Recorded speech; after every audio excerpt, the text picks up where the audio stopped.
வணக்கம். இன்னைக்கான ஆரோக்கிய பதிவில் நாம் என்ன தகவலை பார்க்க போகிறோம் அப்படின்னு பார்த்தீங்கன்னா, தினசரி நீங்கள் எடுத்துக்கொள்ளக்கூடிய உணவுகளில் என்ன மாதிரியான ஊட்டச்சத்துகள் நிறைந்திருக்கு, தினசரி நீங்கள் முட்டையை விட அதிகமான சத்துகள் நிறைந்திருக்கக்கூடிய சில உணவுப் பொருட்களை நிச்சயமாக நீங்கள் எடுத்துக்கொள்ளலாம்.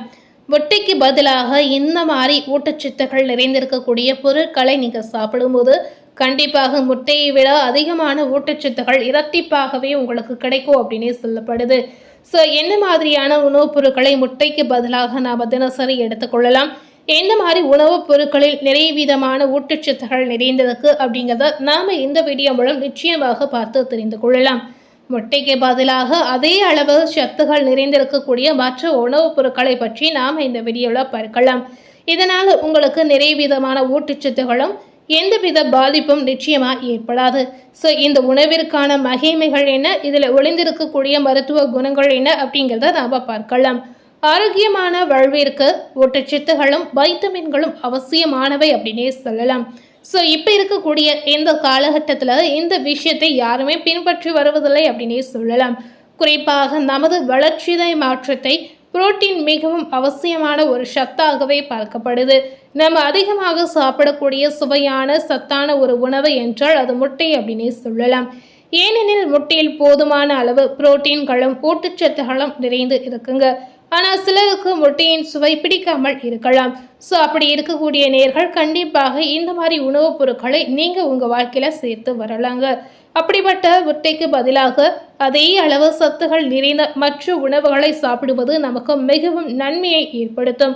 இதனால் அவர்களுக்கு கிடைக்க வேண்டிய ஊட்டச்சத்துகளும் எந்தவித குறைபாடுகள் இல்லாமல் முழுமையாக கிடைக்குங்க.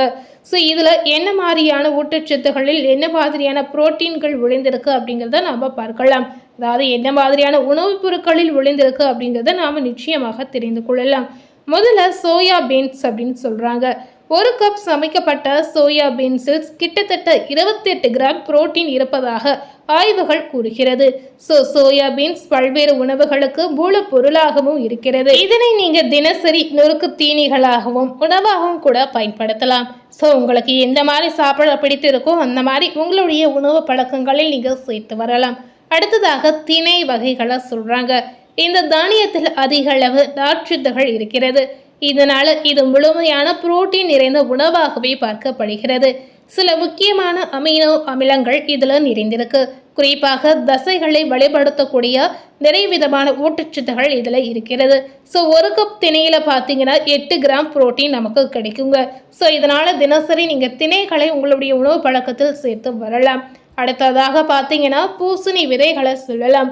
முட்டைக்கு பதிலாக பூசணி விதைகளை நீங்கள் தினசரி சேர்த்து வரும்போது நிறைய விதமான புரோட்டீன்கள் உங்களுக்கு கிடைக்குங்க. பூசணி விதையில் புரோட்டீன்கள் அதிக அளவு நிறைந்திருக்கு.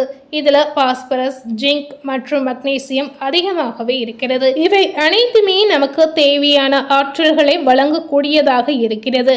30 கிராம் பூசணி விதையில் 9 கிராம் புரோட்டீன்கள் நிறைந்திருக்கு. இதனால் தினசரி உங்களுடைய உணவு பழக்கத்தில் முட்டைக்கு பதிலாக பூசணி விதைகளை நீங்கள் சேர்த்து வரலாம். முட்டையில் உள்ள புரோட்டீனை விட இந்த பூசணி விதையில் இருக்கக்கூடிய புரோட்டீன் மிக மிக அதிகம் அப்படின்னே சொல்லப்படுது. அடுத்ததாக பார்த்தீங்கன்னா பயிறு மற்றும் பருப்பு வகைகளை சொல்லலாங்க. பருப்பு புரோட்டீன்களுக்கான மிக சிறந்த உணவாகவே பார்க்கப்படுகிறது. ஒரு கப் பருப்பில் பார்த்தீங்கன்னா 16 முதல் 16 கிராம் புரோட்டீன்கள் இருக்கிறது. இது வேக வைத்த முட்டையில் உள்ள புரோட்டீன்களின் அளவை விட நிச்சயமாக அதிகம். இதில் உடலுக்கு தேவையான நார்ச்சத்துகளும் அத்தியாவசியமான கார்போஹைட்ரேட்களும் நிச்சயமாக இருக்கிறது.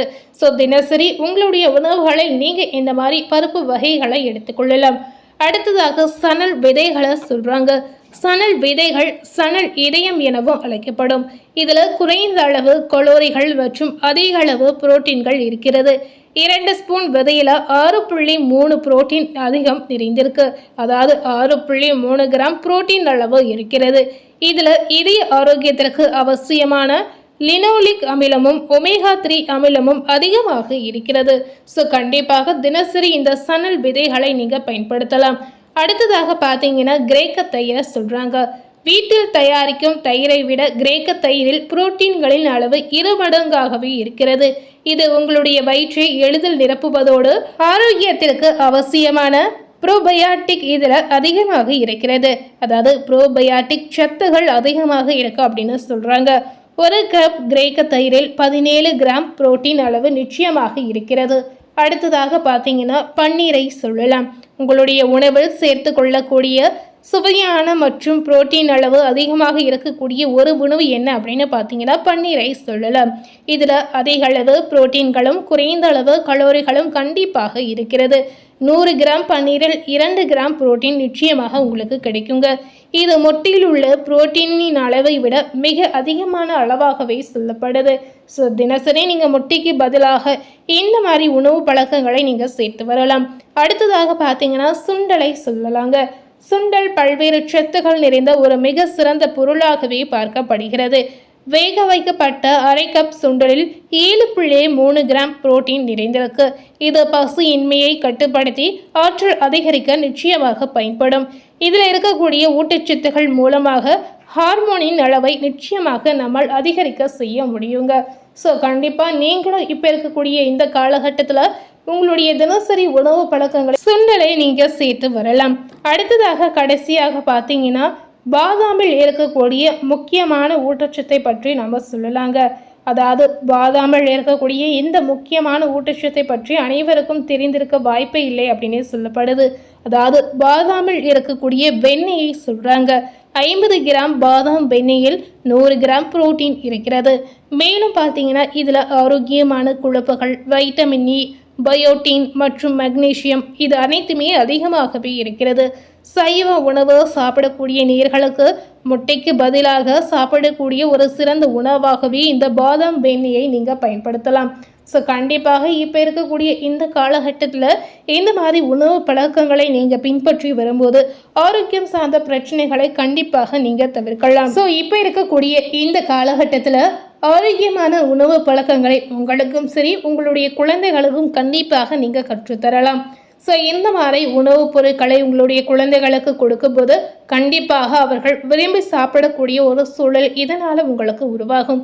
முடிந்த அளவுக்கு இந்த வீடியோவில் சொல்லியிருக்க உணவு பழக்கங்களை உங்களுடைய வாழ்க்கையில் நீங்கள் சேர்த்து வரலாம்.